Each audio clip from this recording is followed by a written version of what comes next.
Hello. So today one more quick nugget about Ruth. This may be the last one, but Ruth is short, but it has so much in it that you could definitely glean from that book. So, the first chapter of Ruth, the very last verse, it talks about Naomi and Ruth return to Bethlehem um, during barley harvest. So barley is a grain, of course. You know that. But barley is one of the grains that can endure severe weather, inclement weather, more so than other grains. So, to me, if you look at the parallel between them returning during a difficult harvest, barley harvest, which barley is the crop that can survive, extreme weather. So to go back during a time that you have a crop that can survive harsh weather, and Ruth and Naomi are going through a difficult time in their lives. Ruth losing her husband, Naomi losing her husband and her son. And she just left with her daughter-in-law. So that was one thing to me that stood out. Like, she was going through a hard time.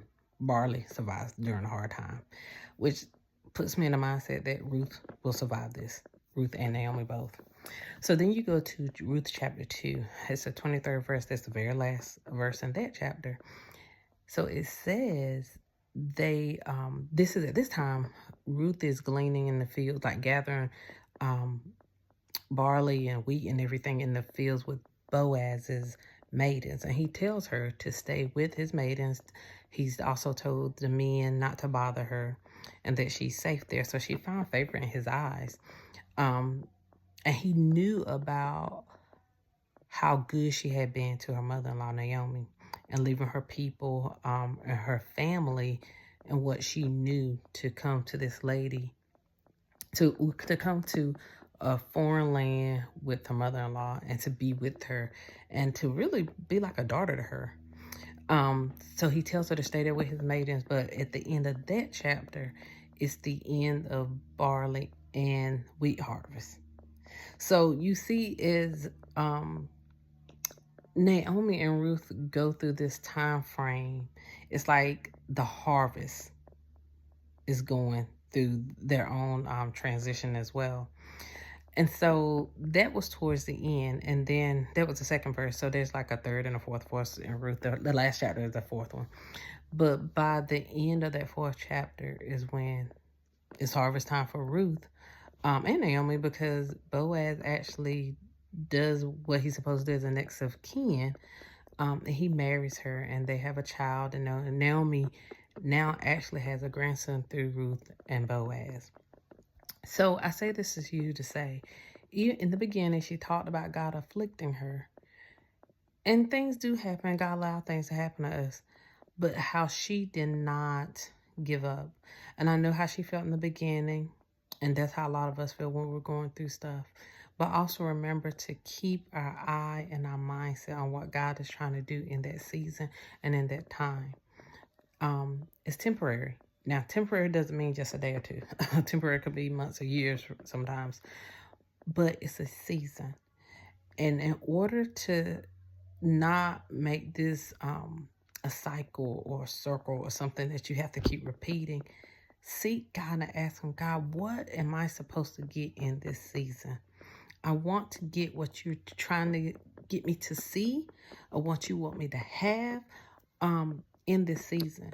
And I'm telling you, in those seasons, God is building you. He's making a new you. He's elevating you. And he's putting you in situations where even though you're going through those rough times, he still wants you to help other people. Naomi, good example. Even though what she was going through and being sorrowful, she tells Ruth, I want you to have a husband. And she gives her instructions on what to do to find even more favor in Boaz's eyes by going to him on the threshing floor. She gives her specific instructions. She is still concerned about her during that time. And of course it works to her benefit, of course. And you know, she could see how everything just worked out for her good. But those seasons are hard. But don't lose sight of whatever it is God is doing. And even if you don't know what he's doing, ask him. If he doesn't tell you right away, that's okay. Like, God, I trust you. Whatever you're going to tell me, whatever you're going to say to me. Because sometimes it feels like he's not responding. Or maybe he is and we don't want to hear the response. But a lot of times, God has to remove things from us. We think, I've been there. I think I'm a good person. I do. These are things I don't do. But it's not a list. If you're not fully obedient to him, if you're not fully trusting in him, if your faith isn't at 100% all the time, there's something, and we're human, there's something that can be worked out of each and every one of us and in any area of our life. But ultimately, God wants us to get closer to him and to know him even more intimately than what we already do. All right. See you next week. Be safe. Bye.